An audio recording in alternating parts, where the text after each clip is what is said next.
Assalamualaikum warahmatullahi wabarakatuh. Alhamdulillah nahmaduhu wa nasta'inuhu wa nastaghfiruh wa na'udzu billahi min shururi anfusina wa min sayyiati a'malina may yahdihillahu fala mudilla lahu wa may yudlil fala hadiya lahu. Asyhadu an la ilaha illallah wa asyhadu anna Muhammadan abduhu wa rasuluhu la nabiyya wa la rasula ba'da. Qala Allah Ta'ala fi kitabihil karim, a'udzu billahi minasyaitonir rajim. Ya ayyuhalladzina amanu taqullaha haqqa tuqatih wa la tamutunna illa wa antum muslimun. Allahumma arhamna bil Qur'an, amma ba'du. Hadirin Bapak Ibu jamaah majelis taklim yang dirahmati oleh Allah, dalam kesempatan ini kita tingkatkan iman dan takwa kita kepada Allah Subhanahu wa taala. Salawat serta salam kita aturkan kepada Nabi kita Muhammad sallallahu alaihi wasallam. Hadirin yang dirahmati oleh Allah, sekarang kita masuk di dosa besar selanjutnya, yakni banyak melaknat.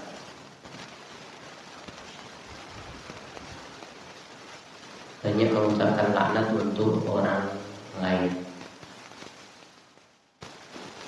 Hari ini dirahmati oleh Allah. Rasulullah Shallallahu Alaihi Wasallam itu diutus untuk menyempurnakan akhlak. Innama bu'ithu liutammima makarimal akhlaq. Sesungguhnya aku diutus untuk menyempurnakan akhlak yang mulia. Nah, adapun termasuk yang bukan akhlaknya orang Islam itu adalah banyak melaknat. Nah, sebelumnya penyakit yang besar dan tersebar di antara manusia itu banyak sekali nanti kaitan dengan iri dengki, benci dan lain sebagainya. Inilah nanti yang menyebabkan seseorang akhirnya memiliki sifat dendam, permusuhan, kebencian, yang nanti menyebabkan seseorang melaknat orang lain. Bahkan ini nggak cuman orang yang di luar yang nggak ada hubungan kerabat, bisa jadi orang tua melaknat anaknya, anak melaknat orang tuanya. Na'udzubillah min syarri dzalik, suami melaknat istrinya. Hal-hal yang seperti ini tidak diajarkan dalam Islam. Bahkan apabila yang mencela seorang manusia atau mengutuk seorang muslim, maka sungguh dia telah menyakitinya. Allah Subhanahu wa taala pernah berfirman dalam surat Al-Ahzab ayat yang ke-58, "Walladzina yu'duna al-mu'minina wal mu'minat bighairi maktasabu faqad ihtamalu buhtanan wa ithman mubina." Orang-orang yang menyakiti orang-orang mukmin dan mukminah tanpa kesalahan yang mereka perbuat, maksudnya orang mukmin yang lain nggak melakukan apa-apa, tahu-tahu dia dicela, disakiti tanpa alasan, maka sesungguhnya mereka telah memikul kebohongan dan dosa yang besar yang nyata. Ya, salah satu penyakit seorang yang ngakunya muslim itu adalah penyakit lisan, itu adalah kaitan dengan laknat ini. Dalam satu hadis Rasulullah Sallallahu Alaihi Wasallam pernah bersabda, hadis muttafaqun alaih, "Sibabul muslim fusuqun wa qitaluhu kufrun." Mencela seorang muslim itu adalah fasik dan membunuhnya adalah tindakan kekufuran. Imam An-Nawawi memaknai as-sabbu, yakni as-sibabu muslim tadi, itu mencela dan berbicara tentang kehormatan manusia dengan sesuatu yang mencelanya. Yang dimaksud fisq secara bahasa artinya keluar, dan yang dimaksud dengannya yakni syariat, keluar dari ketaatan kepada Allah Subhanahu wa taala. Jadi bila mana ada seseorang yang mencela muslim secara tidak benar adalah haram berdasarkan ijma ulama kaitan dengan ini, dan pelakunya adalah orang fasik seperti yang dikabarkan oleh Nabi dalam hadis ini. Ya, padahal banyak orang yang mudah melakukan ini. Lebih-lebih bila mana udah iri, udah pasti akan melakukan menghalalkan segala cara untuk merendahkan orang lain.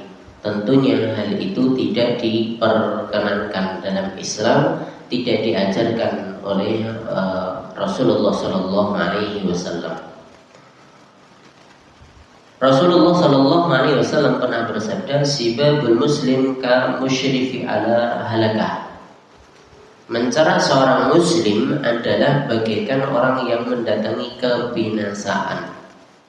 Hadis yang dihasankan oleh Imam Al-Albani. Ya, lebih-lebih lagi nanti kaitan dengan orang yang memulai untuk mencela. Kan kadang orang itu saling mencela, tapi ada yang mencela awal tanpa sebab. Itu nanti akan dapat apa? Sesungguhnya orang yang memulai mencela dialah yang memikul dosa sendirian. Kenapa? Karena dia yang mulai. Apabila orang yang dicela memaafkan atau membela diri sekedar kezalimannya dan hal itu dilewati kepada sesuatu yang dizalimi. Nabi SAW pernah bersabda seperti ini. Doa orang yang mencela adalah menurut apa yang mereka ucapkan.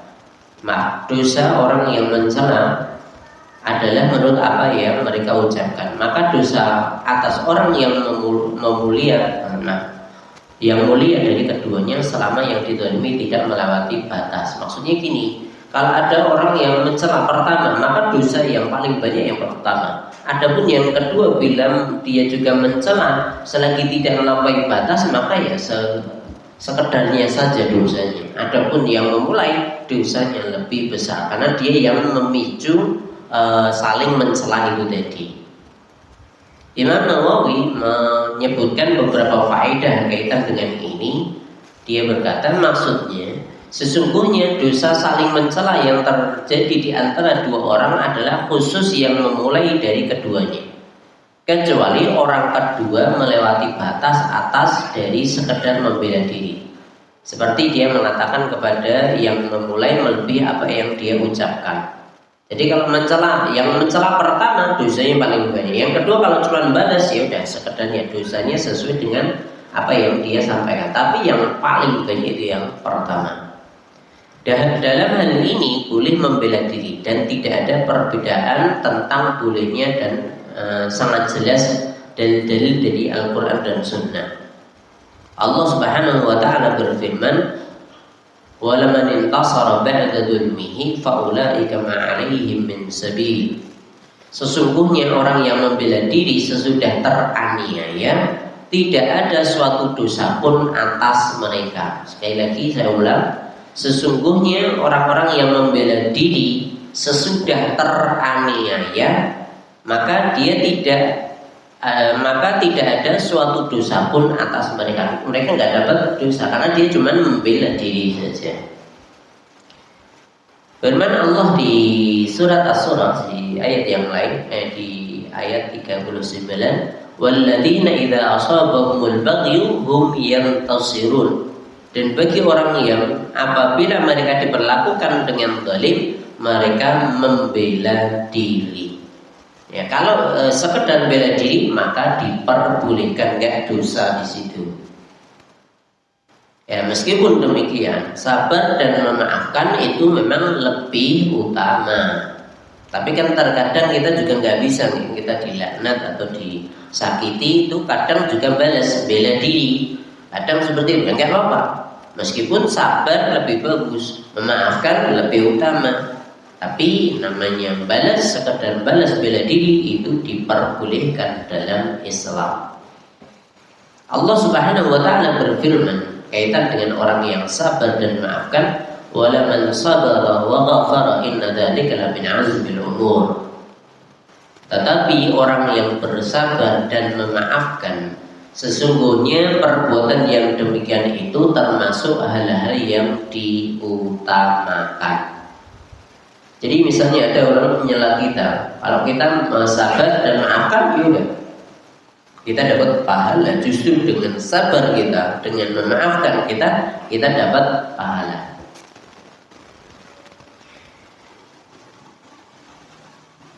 Dan di dalam hadis itu juga disebutkan wa ma zadallahu 'abdan bi'afwin illa izzan. Dan Allah Subhanahu wa taala tidak menambah kepada hamba sifat maaf kecuali kemuliaan.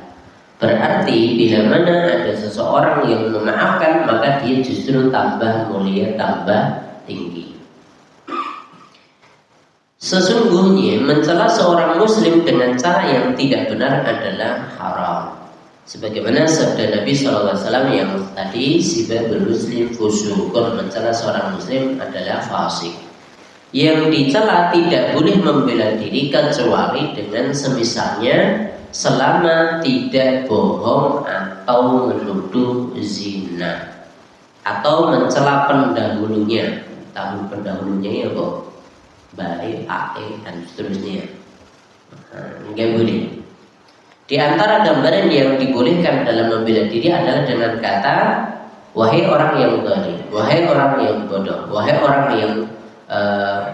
yang tidak bersandar, atau semisal yang demikian itu. Karena tidak ada seorang pun yang terlepas dari sifat-sifat itu. Kalau orang zalim ya wis zalim udah biasa. Cuman seperti itu aja boleh. Berarti kan nggak balas. Cuman sekedar gue zalim, nggak boleh melakukan ini, gitu kan. Boleh, silakan. Seperti itu diperbolehkan. Karena tidak ada yang selanjutnya. Mereka berkata, apabila yang dicela membela diri, niscaya dia telah membalas kezalimannya dan terlepas yang pertama dari haknya, dan yang tersisa atasnya dosa yang memulai atau dosa kepada Allah Subhanahu wa taala. Ya intinya ya terserah, kalau memang akhirnya saya membalas dengan sama, maka ya udah masing-masing nanti dosanya.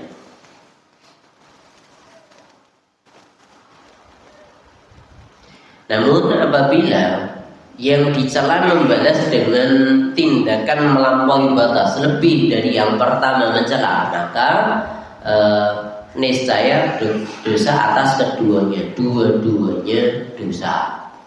Tapi kalau yang pertama cuma balas sewajarnya, maka dia nggak dosa, justru nggak dosa. Karena yang menanggung dosa itu yang pertama. Karena yang kedua cuma pembalasan saja. Nah, lebih-lebih tadi kaitan dengan mencela pendahulunya, itu dalam hadis juga disebutkan la tasubbu aba'ukum, janganlah kalian mencela bapak kalian. Sampai sahabat tanya, emang ada orang mencela bapaknya, orang tuanya? Ya, Nabi menjawab, mungkin bisa jadi kalian nggak mencela orang tua, tapi dengan kalian mencela orang tua orang lain, maka orang lain mencela orang tuamu, maka itulah yang dinamakan kamu mencela orang tuamu. Itu tidak diperkenankan dalam Islam. Ya, kembali ke sini, Nabi pernah bersabda,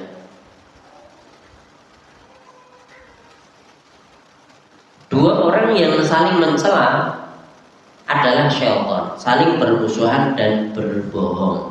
Jadi kalau saling mencela terus, karena memang ada orang-orang yang seperti itu. Elek kalau ketemu elek, wah wis celah-celahnya banyak, kan gitu, tambah banyak, kan gitu. Maka kalau seperti itu, yaudah mereka itu adalah syaitan semua. Ya terus kita sebagai seorang muslim bagaimana? Hindari mencela. Kalau ada orang mencela, udah nyingkir aja orang-orang seperti itu. Kita nyingkiri orang-orang seperti ini supaya kita itu tidak terkontaminasi dengan hal-hal jelek yang dimiliki orang tadi. Ya, hadirin yang dirahmati oleh Allah, kaitan dengan mencela ini nanti juga bisa masuk juga kaitan dengan orang yang mengutuk orang lain, kutukan. Laknat itu adalah lawan kata dari rahmat. Laknat itu adalah lawan kata dari rahmat. Kalau rahmat itu seseorang mendapatkan rahmat, maka dia masuk surga. Kalau laknat itu adalah lawan kata dari rahmat tadi, berarti mendoakan dia masuk ke dalam neraka, na'udzubillah min syarri dzalik, itu adalah kutukan. Kalau kaitan dengan ini, Nabi pernah bersabda, waladul mu'mini kaqatlihi. Barang siapa yang melaknat seorang muslim, maka dia seperti membunuhnya. Jadi itu seperti membunuhnya, itu tidak diperkenankan. Padahal kalau dikatakan seperti membunuhnya, padahal di dalam ayat juga disebutkan barang siapa yang membunuh seorang muslim dengan sengaja, fajazaohu jahannam khalidan fiha dan seterusnya. Kemarin kaitan dengan membunuh seorang muslim itu kan jelas termasuk dosa yang besar juga.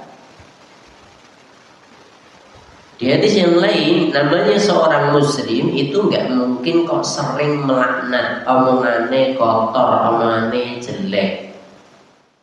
Jadi seperti ini nggak boleh. Apalagi sekelas kiai atau habib kok temu wong makna yang harapan berapa pantas. Ngono sih berarti oke. Mengikuti oke ya. Nggak mungkin seorang muslim yang benar itu nggak mungkin banyak melaknat. Nah, karena itu larangan dari Nabi Shallallahu Alaihi Wasallam. Jadi saling mengutuk itu dilarang. Nabi pernah bersabda, janganlah kamu saling mengutuk dengan kutukan Allah, tidak pula dengan murkanya dan tidak pula dengan api. Nah, ini laknat dua-dua yang jelek. Rasul juga pernah bersabda di hadis riwayat Muslim, la yakunul la'anun syufa'a wala syuhada yaumil qiyamah. Orang-orang yang suka mengutuk tidak akan menjadi pemberi syafaat dan tidak pula menjadi saksi di hari kiamat. Wis, orang seperti ini nggak penting orang seperti ini. Ya, ancaman dalam hadis ini merupakan ancaman dari Nabi Shallallahu Alaihi Wasallam. Orang yang memiliki perilaku seperti itu tidak akan bisa memberi syafaat kepada orang lain, meskipun bisa jadi dia kiai atau habaib tadi dari kalangan habib atau apa. Kalau seperti itu maka harus dihindari.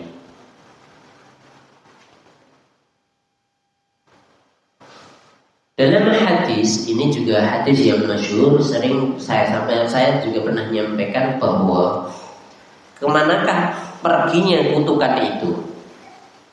Apakah engkau mengetahui wahai orang yang suka mengutuk? Sesungguhnya kutukanmu itu naik ke langit, lalu penghuni langit berlari darinya karena takut akan menimpa mereka. Apakah mereka mengetahui bahwa ia turun ke bumi setelah itu? Lalu beralihlah semua makhluk darinya karena takut akan menimpa mereka.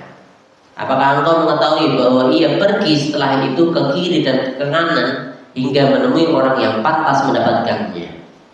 Apakah engkau mengetahui bahwa ia kembali kepadamu apabila orang yang dikutuk tidak berhak mendapatkan kutukanmu? Nah, dari Abu Dawud radhiyallahu anhu, dari Abu Darda radhiyallahu anhu, dia berkata Rasulullah sallallahu alaihi wasallam bersabda, sesungguhnya apabila seorang hamba mengutuk sesuatu, naiklah kutukan itu ke atas langit, lalu ditutup pintu langit karenanya, kemudian turun ke bumi, lalu ditutup pintu-pintunya karenanya, kemudian dia mengambil kanan dan kiri, maka jika dia tidak menemukan tempat, niscaya dia kembali kepada yang dikutuk jika ia pantas menerimanya. Dan jika tidak, maksudnya nggak pantas dapat kutukan tadi, niscaya dia kembali kepada yang mengucapkannya. Hadis riwayat Abu Dawud. Hadis ini juga masyhur, sering disampaikan. Maka dari itu lebih-lebih netizen Indonesia, ya Allah. Kalau kita bahas tentang netizen Indonesia, semua dikutuk, semua diejek. Mau itu dari atasan, bawahan, mau kenal nggak kenal, tetangganya atau orang jauh, semua dikutuk. Na'udzubillah min syarri dzalik, omongannya jelek semuanya. Nah, tentunya kita jangan ikut-ikutan itu. Nah, lebih-lebih kaitan dengan laknat, kutukan seperti itu. Nanti kalau kaitan dengan kepemimpinan dan kerakyatan itu nanti disebutkan dalam hadis, pernah saya sampaikan juga bahwa ketika pemimpin itu baik, maka pemimpin tadi omongannya baik, doakan kebaikan untuk rakyatnya, rakyatnya pun juga doakan kebaikan untuk pimpinannya, kan gitu. Dan dia bikin kebijakan untuk mengayomi rakyatnya. Adapun pemimpin yang jelek itu sebaliknya. Pemimpinnya nyalahkan rakyatnya, rakyatnya nyalahkan pemimpin, pemimpinnya laknat rakyatnya, doakan jelek untuk rakyatnya, rakyatnya pun juga doakan jelek untuk pemimpinnya. Kalau terjadi seperti itu, maka lebih baik meninggal dunia daripada hidup di di masa itu. Itu sabda Nabi Shallallahu Alaihi Wasallam. Padahal di Indonesia sekarang ya seperti itu, ya Allah, marah seperti itu. Nah terus bagaimana ya, pantas dilaknat tenan ya, bodoh, berarti itu memang kita harus hati-hati di sini. Kita harus hati-hati. Nasihat boleh silakan, tapi jangan melaknat. Pimpinan pun juga seharusnya juga melihat, kenapa kok rakyat saya sampai melakukan seperti itu.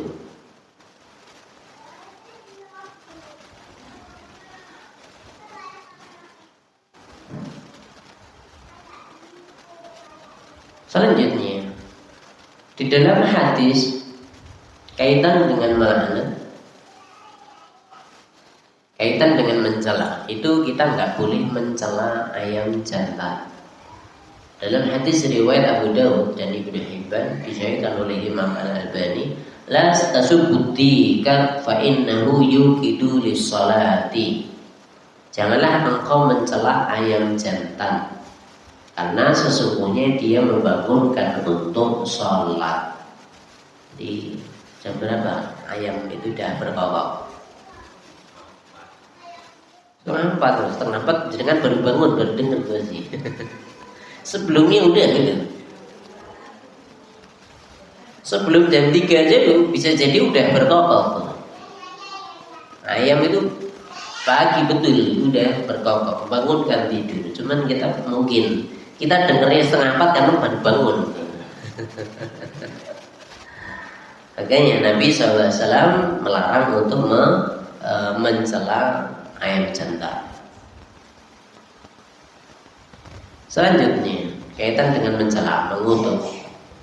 Nabi SAW pernah bersabda, janganlah engkau mengutuk angin, maka sesungguhnya dia melaksanakan perintah. Barang siapa yang mengutuk sesuatu yang tidak pantas, niscaya kutukan itu kembali kepada dirinya. Naudzubillah. Angin, wah ini obat mabit, menghancurkan segala-galanya. Jangan dikutuk angin itu. Angin itu cuma atas perintah Allah. Kalau kita ngutuk angin, lah anginnya perintah yang merintah Allah. Jadi berarti kutukan itu datang balik kepada dirimu. Naudzubillah min syarri dzalik. Ya, kita harus berlindung dari musibah, dari bala, dari angin yang seperti itu. Silakan, tapi jangan ngutuk anginnya. Nah, itu sabda Nabi Shallallahu Alaihi Wasallam.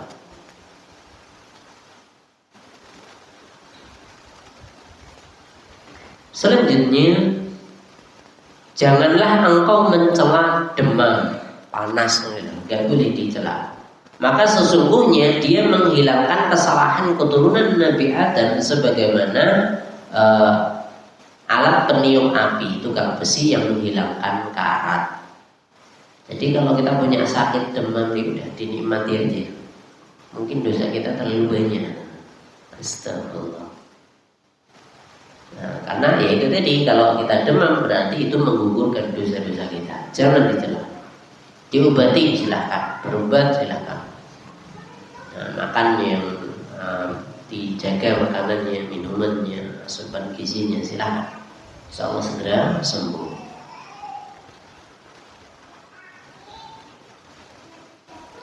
Sebelum dilanjutkan, ada yang perlu ditanyakan?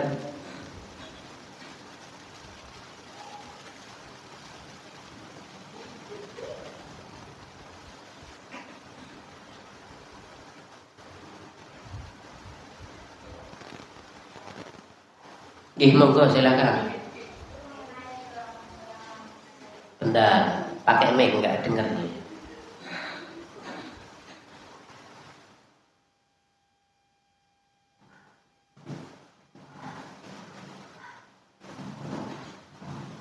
Assalamualaikum warahmatullahi wabarakatuh. Waalaikumsalam.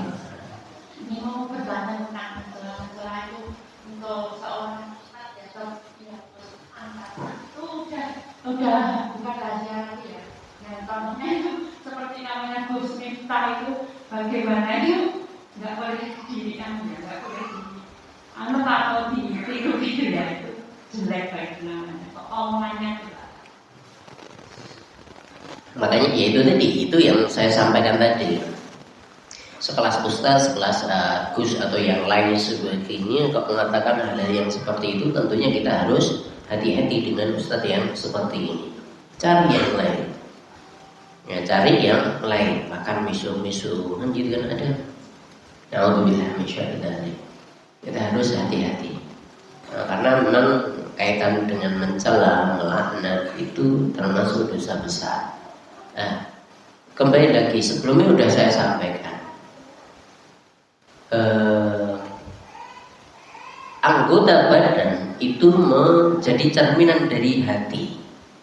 Sebelumnya sudah disebutkan kaitan dengan hadis di dalam jiwa manusia, dasar manusia itu ada hati yang bila mana dia baik maka seluruh anggota badan baik. Bila mana hati itu jelek maka seluruh anggota badan akan jelek. Yang keluar dari mulutnya jelek, yang keluar dari perbuatannya pasti jelek. Itu kalau jelek. Kalau baik itu yang keluar dari mulutnya baik, perbuatannya pun juga baik. Nah kalau sekelas ustadz omongannya jelek-jelek seperti itu, yaitu menunjukkan hatinya belum bagus. Bukan berarti saya merendahkan Gus tadi atau siapa, enggak. Tapi kita harus hati-hati di sini. Jangan seperti itu. Nah, orang baik pasti keluar dari mulutnya omongan-omongan baik. Orang baik pasti keluar dari badannya itu perbuatan-perbuatan yang baik. Nah, kalau sampai yang keluar itu buruk, maka tentunya itu perlu dipertanyakan. Cukup ini, barangkali yang lain. Selanjutnya, hukum mengutuk kepada seseorang secara khusus. Nah ini, itu tidak diperbolehkan. Dia masih hidup kok udah dikutuk dulu, jangan. Dia belum mati kok dikutuk dulu, nggak boleh. Meskipun dia jelek sekarang, nggak boleh. Kenapa seperti itu? Ini ada satu cerita.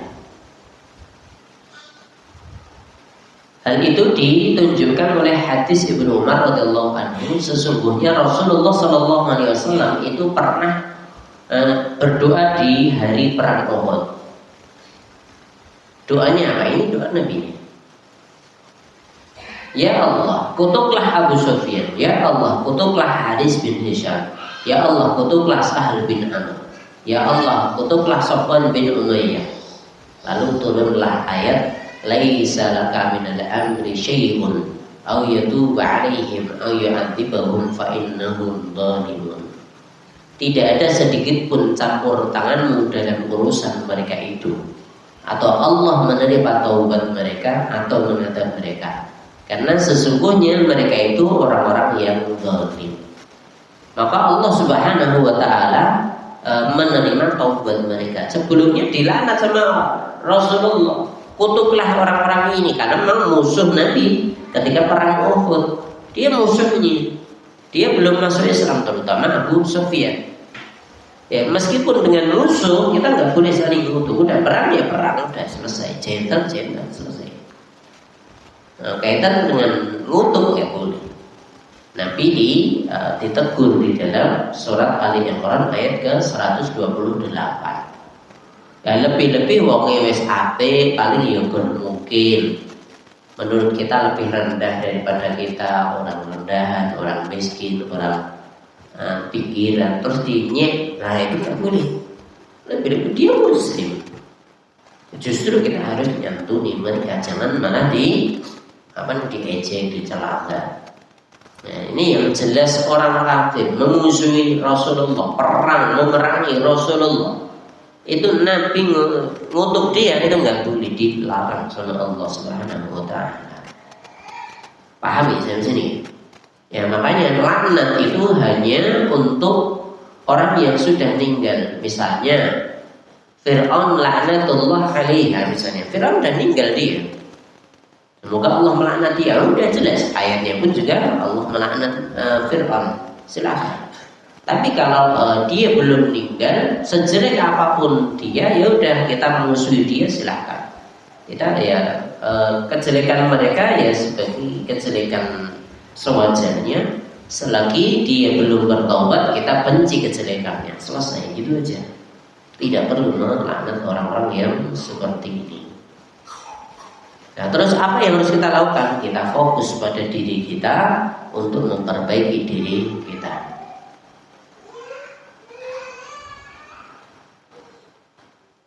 Kecuali Nabi pernah dalam hadis, banyak hadis beliau itu mengutuk orang yang ahli maksiat tanpa nyebut nama, itu boleh. Contohnya Allah pun juga ada, fa anna la'natullahi 'alal zalimin. Ketahuilah bahwa laknat Allah itu untuk orang-orang zalim. Nah, silakan, boleh. Orang zalim laknat Allah untuk dia, kan enggak nyebut namanya. Kalau sebelumnya kan tadi nyebut nama, itu enggak boleh. Terus di ayat yang lain, tsumma nabtahil fanaj'al la'natallahi 'alal kadhibin, kan itu ada. Kemudian kita bermubahalah. Mubahalah itu apa? Kita udah debat nggak selesai, terus mubahalah, ya wis, sing salah atau sing salah akan dilaknat oleh Allah di antara kita, gitu kan. Nah, seperti itu, yang bohong pasti akan dapat laknat, kan gitu. Mubahalah boleh.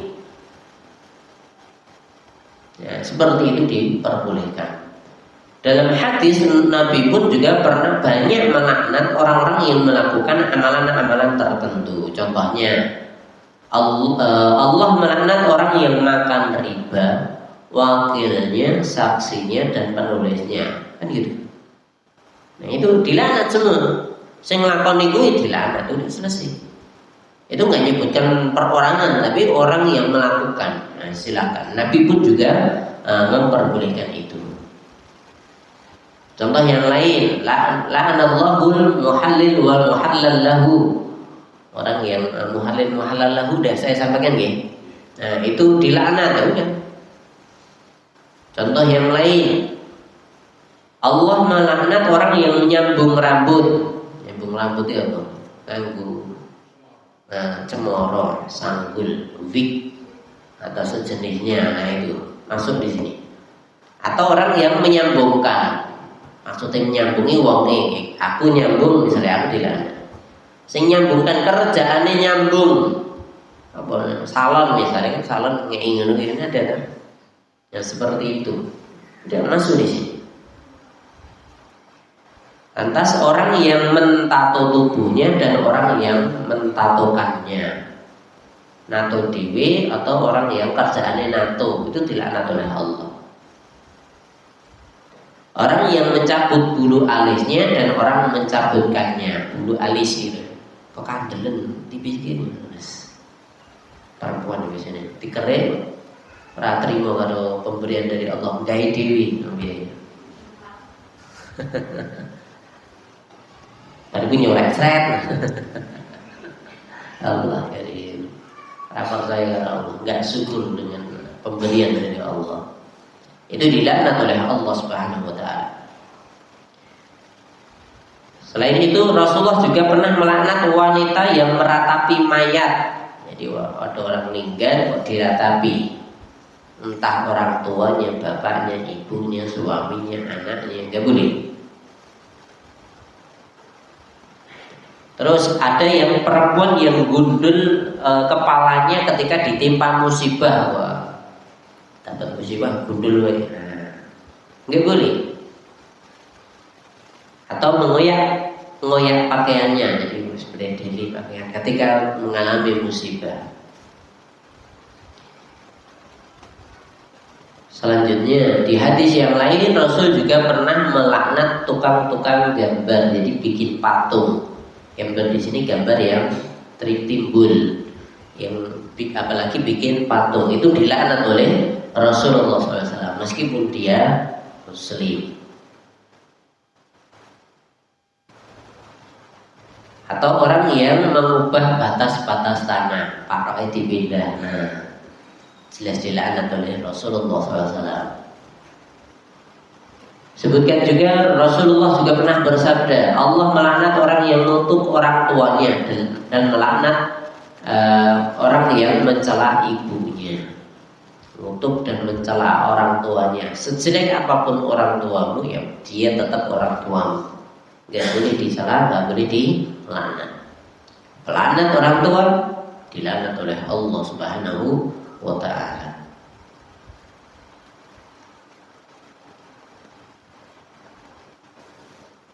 Dalam suatu hadis sebutkan bahwa Allah melaknat orang yang menyesatkan orang buta dari jalannya. Orang buta disesatkan, itu raja bener ya.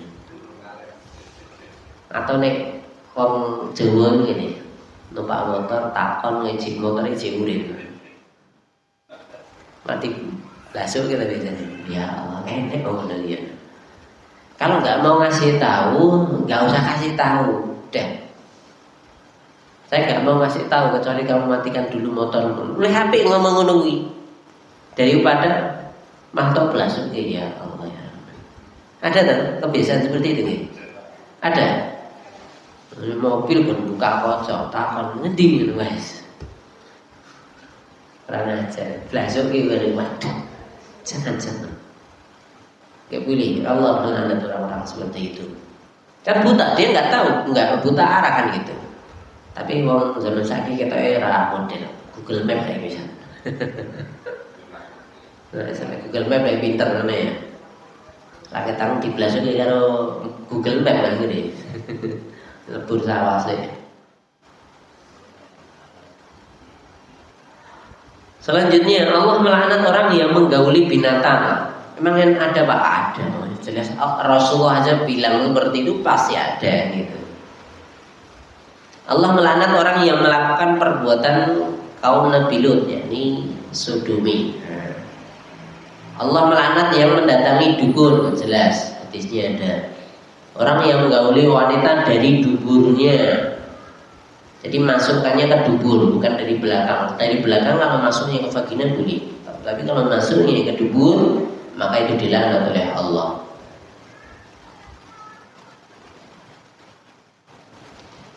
Nah ini tambahannya. Oh, Allah melaknat orang yang meratapi mayat dan mereka melaknat yang ada di sekitarnya. Jadi Allah pun juga melaknat yang ada di sekitarnya. Kalau ada orang meratapi mayat itu harus dinasihati. Jangan, nanti sekitarnya juga kena laknat. Nah, begitu pula selanjutnya Allah melaknat imam suatu kaum sedangkan kaumnya tidak suka dengannya. Tapi tidak sukanya karena memang kejelekan imamnya tadi misalnya. Memang ada Pak ada. Jadi ada imam tapi dibenci sama makmumnya. Seperti itu karena kelakuan dia yang jelek meskipun dia hafal Quran banyak. Tapi dibenci banyak orang, bisa jadi seperti itu. Kalau seperti itu lantas dia tetap memaksakan diri untuk jadi imam, maka dia dilaknat oleh Allah. Imam seperti itu. Nah terus bagaimana jalan tengahnya seperti apa? Ya kita tentunya kalau pengen baik juga harus baik dengan sekitar kita. Maksudnya beda Pak. Untuk jadi imam itu juga harus baik dengan masyarakatnya sehingga masyarakat gak mungkin melaknat dirimu. Kalau dibenci oleh kaumnya, dibenci oleh makmumnya, maka imam itu dilaknat. Nah terus bagaimana kalau pengen jadi imam juga harus baik dengan orang-orang sekitarnya, makmum-makmumnya tadi. Sikapnya harus baik. Jadi saya pernah ditanya di Baitus kesalahan tentang hadis ini. Betul hadisnya memang ada itu. Seperti itu. Padahal bacaan dia bagus, hafalannya bagus misalnya. Hafalannya banyak, tapi kalau dibenci masyarakatnya, makmumnya, maka dia usahakan untuk menghindar. Harus perbaiki dirinya sendiri terlebih dahulu untuk nanti kaitan dengan interaksi dia dengan sesama, sehingga makmumnya akan baik sama dia. Kecuali imamnya wis bener, amalannya ya wis apik, cuman dibenci makmumnya kesuwen ngono misalnya. Lah sing salah sing benci kan ngono ya. Kalau seperti itu yang salah yang benci. Nah, ini kalau sebaliknya seperti ini bukan, tidak masuk di sini. Paham ya di sini?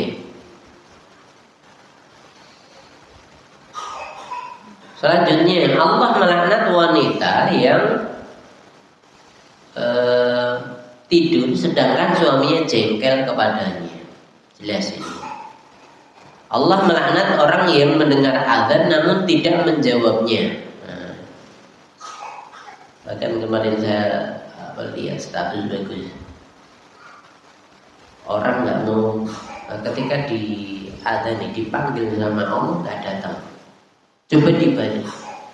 Kita manusia dipanggil konsolnya kita manggil konsolnya dewi. Krungu pada konsolnya. Orang minggu. Kira-kira adilanya lah, kan? Atau kita manggil anak lah. Manggil anak malah HP-an anak HP-an. Panggil bengok wis. Dule.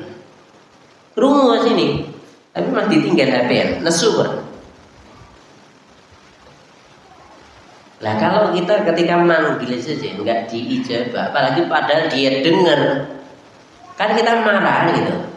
Apalagi Allah Subhanahu wa ta'ala manggil kita tiap hari 5 kali. Kita dengar kok enggak mangkat, Allah marah gitu.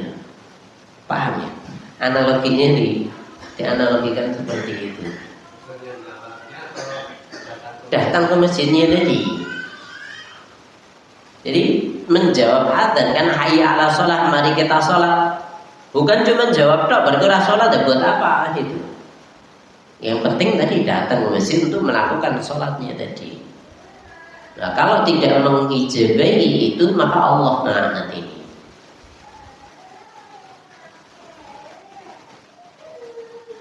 Selanjutnya Allah melaknat orang yang menyembelih bukan karena Allah. Jelas. Allah melaknat pencuri, Allah melaknat orang yang mencela para sahabat Nabi, nah, itu juga dapat laknat. Allah melaknat laki-laki yang menyerupakan dirinya dengan perempuan, perempuan menyerupakan dirinya dengan laki-laki, itu jelas laknat. Allah melaknat wanita yang memakai pakaian laki-laki dan laki-laki memakai pakaian wanita, itu hadisnya ada semuanya. Sampai di sini bisa dipaham. Jadi hadis-hadis ini Rasulullah melaknat, Allah melaknat orang-orang ini itu tidak nunjuk secara langsung. Jadi melaknat perbuatan-perbuatan seperti ini. Kalau ada orang melakukannya, maka dia dapat laknat dari Allah Subhanahu wa ta'ala.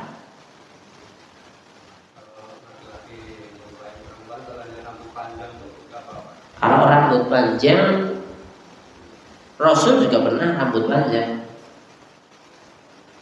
Tapi rapi tetepan. Jadi Nabi sebahu pernah. Silahkan.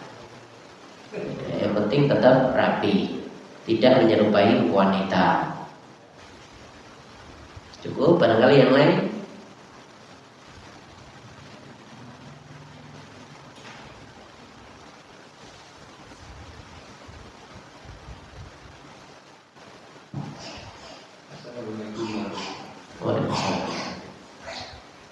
Kalau kita lihat masalah pakaian yang menyerupai ini sekarang ini sudah termasuk tren, tapi trennya di waktu orang-orang dalam acara-acara show gitu kan.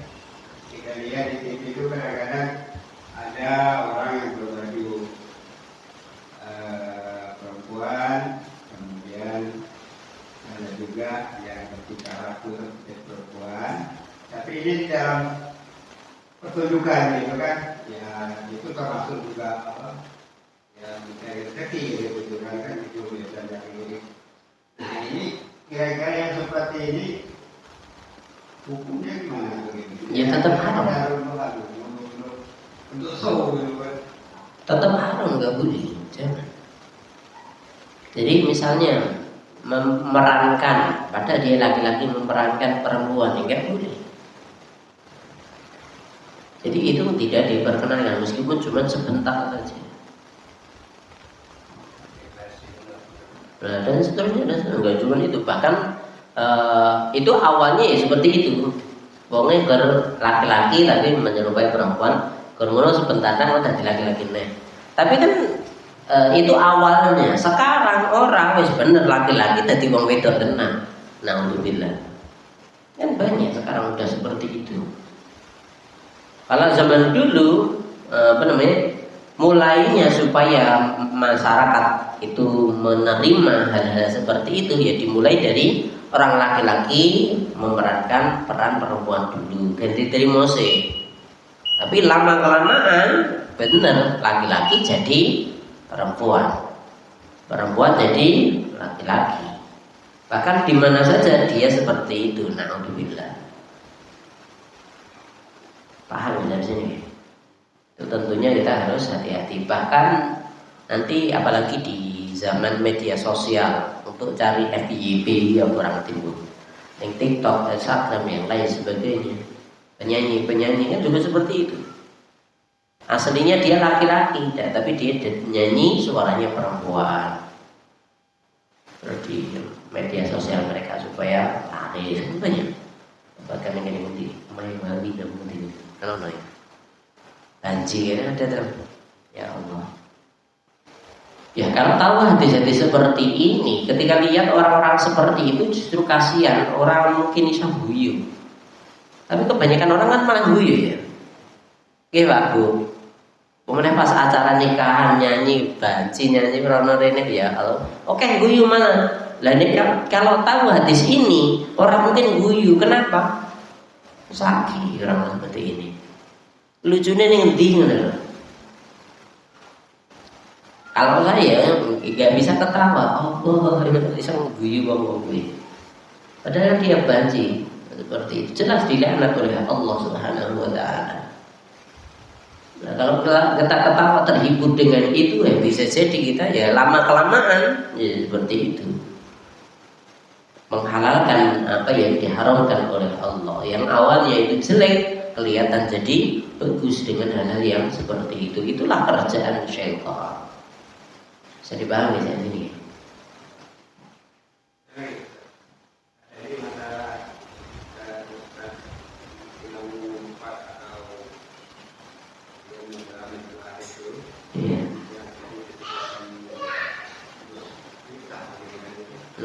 Ya tentunya itu adalah bumbu dari ceramah orang itu gitu kan, supaya orang banyak tertawa gitu kan.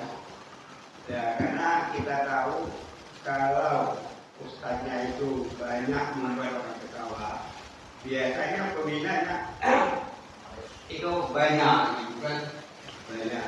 Sedangkan ustaz yang betul-betul menjelaskan keagamaan tanpa ada bumbu bikin orang ketawa itu biasanya kurang menarik gitu. Jadi gini. Kalau pengen bikin ketawa itu yang cerdas lah. Bikin ketawanya yang cerdas gitu loh. Kayak pelawaknya yang bikin ketawa itu kan belajar sih ngono. Ora gerwaton porno, ora gerwaton omong elek ngono tok. Dia nggak cerdas, justru seperti itu menunjukkan dia itu nggak cerdas. Kalau seperti itu pasti segera hilang dia. Bahkan misalnya contoh paling mudah, Zainuddin MZ itu kan terkenal bagus, omongannya so tertata rapi, didengerin enak, bikin ketawa. Tapi kan dia pakai ilmu gitu loh, pahami? Kita yang itu orang ini. Nah aku gerung delok anu suara-suara nih HP pinter ya. Niroke ora iso itu nggak semua orang bisa seperti itu. Itu belajar mereka. Bukti bahwa dia cerdas itu seperti itu. Tapi kan berilmu semua itu. Bikin ketawa, iya bikin ketawa. Tapi semua pakai ilmu. Seperti itu caranya, bukan waton jeplak dong gitu loh. Jadi mulut ini semua harus dijaga. Bahkan nanti di dalam hadis yang ke-29 dari Arba'in An-Nawawiyah disebutkan untuk menjaga semuanya. Nah, itu kan hadisnya panjang loh. Terus Mu'ad bin Jabal dibilang oleh Rasulullah, untuk menjaga itu semuanya, kamu harus menjaga ini loh. Beliau menunjuk lidahnya. Sampai Mu'ad bin Jabal itu tanya, mosok karena lidah seseorang akan binasa atau ya Rasulullah? Nabi bersabda, justru karena lisan seseorang itu banyak yang diseret di atas wajahnya, dimasukkan ke dalam neraka. Jadi lisannya ini diseret di jalan, jadi diseret untuk dimasukkan ke dalam neraka. Na'udzubillah. Karena lisan ini. Makanya di dalam kebanyakan orang masuk neraka itu karena dua hal. Pertama, ini semua Zainuddin MZ juga nih. Tapi aku nesa niro gini Zainuddin MZ di rumahku enak banget ya. Pernah dengerin Pak Bu? Sering kan?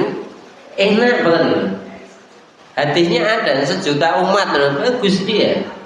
Dengerin juga enak rumahku. Nah aku kan raiso menunggu, bukan ahlinya. Nah, dia bisa nyampaikan dua rongga yang di atas dan di bawah, kemaluan dan mulut. Itu yang kebanyakan seseorang masuk ke dalam neraka. Makanya orang nikah itu menyempurnakan separuh agamanya gitu kan. Karena dia menjaga kehormatannya dengan kemaluannya tadi. Tinggal menjaga separuhnya apa? Lidahnya. Ngono loh. Harapannya seperti itu. Nah, kalau seseorang bisa jaga lisannya, insya Allah dia masuk surga. Jaga kemaluannya, masuk surga. Udah. Paham ya saya sini ya? Jadi bumbu-bumbu seperti itu jangan dengan cara yang kotor. Kaya wong dalan baik, kaya wong ngerti Quran, ngerti hadis. Padahal ini kan jelas larangannya banyak. Bahkan itu termasuk dosa besar gitu. Makanya setelah dia melaknat, mencela, itu kan pasti namanya orang mencela itu pasti disalahkan oleh banyak orang karena itu tidak sesuai dengan syariat.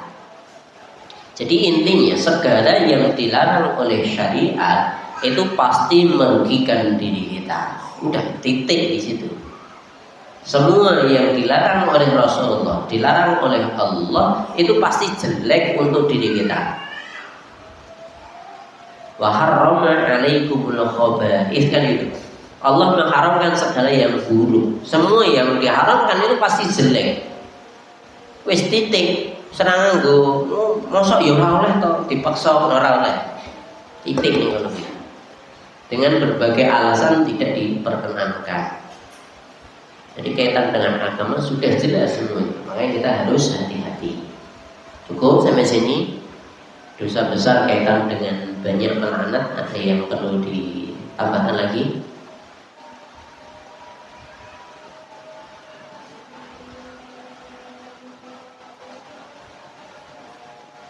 Coba kita baca lagi hadis yang agak panjang dikit. 6 golongan yang aku melaknatnya dan juga Allah. Padahal masing-masing nabi itu doanya dikabulkan. Nah, jadi laknat itu pasti dikabulkan. Mereka adalah orang yang mendustakan takdir, nggak percaya dengan takdir. Baca apa di media sosial, kiai ngomong gini.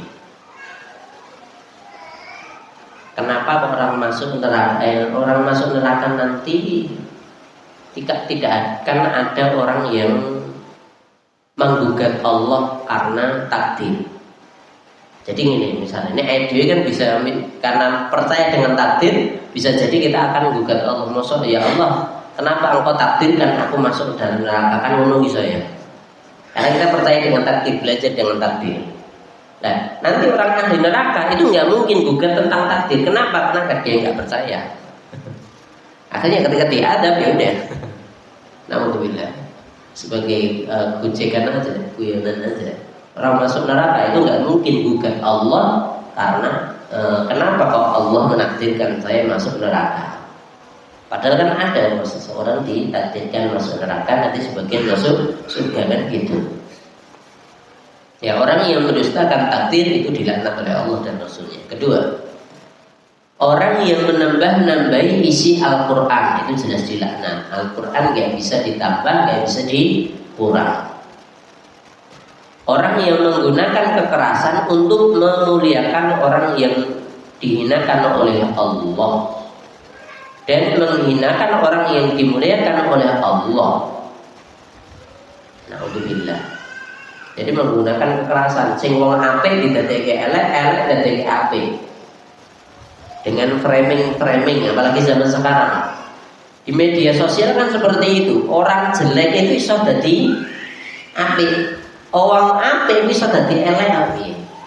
Gitu Pak, ngalamin seperti itu. Orang baik ini ngerti-ngerti jadi elek, image dia itu jelek. Begitu pula sebaliknya, orang jelek itu bisa jadi dinaikkan, jadi di media sosial jadi orang baik kan gitu. Bisa jadi seperti itu.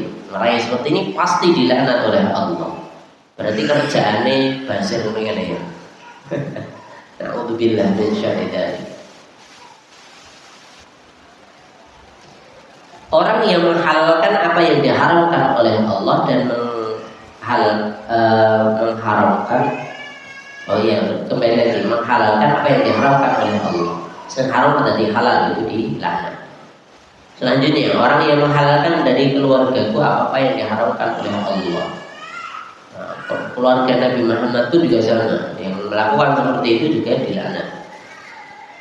Selanjutnya orang yang meninggalkan sunnahku, ini sunnah Nabi Shallallahu Alaihi Wasallam. Jadi laknat-laknat yang seperti ini banyak sekali. Sebenarnya masih banyak, tapi intinya itu diperbolehkan selagi tidak nunjuk secara langsung orangnya. Tidak nunjuk secara langsung orangnya. Untuk jadi pelajaran itu silahkan. Jadi contohnya seperti itu, belajar apa cara nunjuk coba wongnya kan seperti itu, ya silahkan untuk dijadikan pelajaran, itu diperbolehkan. Yang penting tidak nunjuk, tidak sebut merek dari ini, tidak nyebut namanya atau siapa atau yang lain sebagainya. Seperti itu diperbolehkan untuk pelajaran supaya kita tidak mengikuti kejelekan-kejelekan yang mereka lakukan. Cukup sebelum saya akhiri, ada yang perlu ditanyakan?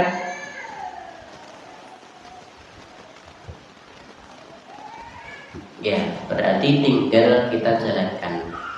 Tinggal kita introspeksi diri, apakah kita itu mudah melaknat, apakah kita mudah mencela, apa meneh di jalan iki sosok ya penak tenan. Di jalan macet, sibuk, kesel, wis dalane macet, ada wis kesel dan seterusnya. Nah ini banyak seperti itu. Akhirnya obat-obatan mencela dan lain sebagainya. Jangan, kita usahakan untuk menghindari hal yang seperti itu. Saya kira cukup sekian. InsyaAllah kita lanjutkan di pertemuan mendatang, bahas dosa besar selanjutnya, yakni menipu dan mengingkari janji. Wa aqulu qawli hadza wa astaghfirullah li wa lakum walhamdulillahi rabbil alamin. Wassalamualaikum warahmatullahi wabarakatuh.